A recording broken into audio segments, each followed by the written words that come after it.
In this Mirion do-it-yourself video, we are going to show you how to start up the intelligent Cryo-Cycle.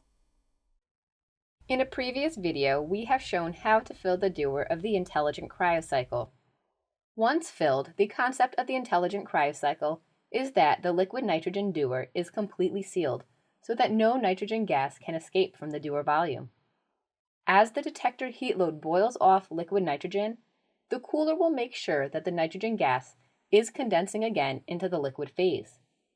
A closed system would in theory mean that you never have to refill the dewar as long as the cooler keeps condensing all boiled off gas. In practice, however, there is always some inevitable gas leakage via the collar. Depending on the sealing quality of the installed collar and the environmental conditions of the Cryo-Cycle unit, it may take up to 2 years before the dewar needs to be refilled again. This unit has just been filled and topped off with liquid nitrogen, with the fill and vent port caps not yet installed, and is ready to be started up. At this point, however, nitrogen gas is escaping the dewar, so no internal pressure can build up. Therefore, the cryocooler is not starting up, even though the unit is already powered by having switched on the Power On button, and as can be seen by the activated LCD display. In order to start up the cryocooler, you will need to mount the fill and vent caps. Now the dewar is completely sealed and pressure will start building up. Once the pressure level of 0.5 psi is reached, the LCD screen color changes from red to blue. At this point, the alarm mute switch can also be flipped on again. As you can expect, the unit should begin to run in normal operating conditions. Any alarm condition should also be clearly flagged now using the audible alarm function. The built-in cryocooler will automatically start once the pressure reaches a level of 1.5 psi. The cryocooler is programmed to run at a power level so that the dewar pressure is kept at a steady level of 1 psi. However, during the initial startup phase, the cooler needs some time to converge to the correct power level, which typically takes several hours to stabilize. In this video, we will show what a typical power and pressure trend could look like during the initial startup.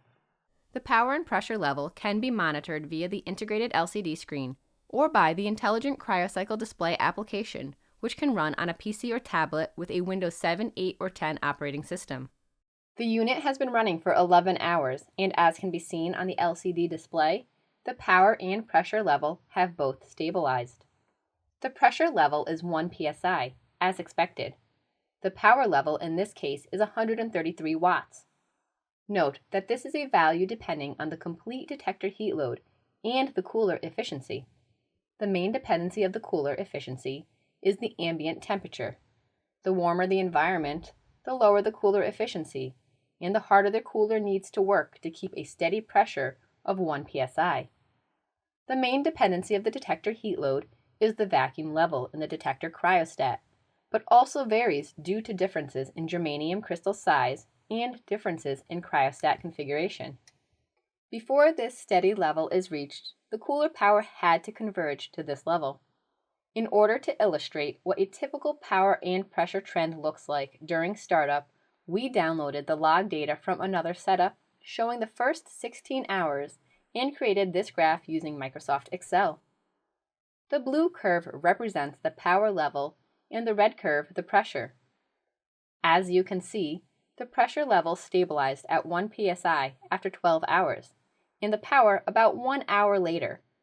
It is important to note that this example is the case for a properly stabilized system at the time of sealing off the system. In this specific configuration, the power went up to 160 watts, and the pressure fluctuated between 2 and 0.6 psi. If the 12 hours stabilization time is not respected before sealing off the system, more aggressive fluctuations can be expected. In such a case, the internal dewar pressure may easily vary from as low as 0.5 psi to as high as 2.5 psi. The cooler power may vary from being in an off state up to the maximum power of about 200 watts. Note that during the equilibration process, if the pressure drops below 0.5 psi, the cooler will turn off to allow the pressure to rebuild. It will automatically restart when the pressure exceeds again 1.5 psi. This is a normal part of the startup process, which may take up to 12 hours. For further assistance, please call 1-800-255-6370.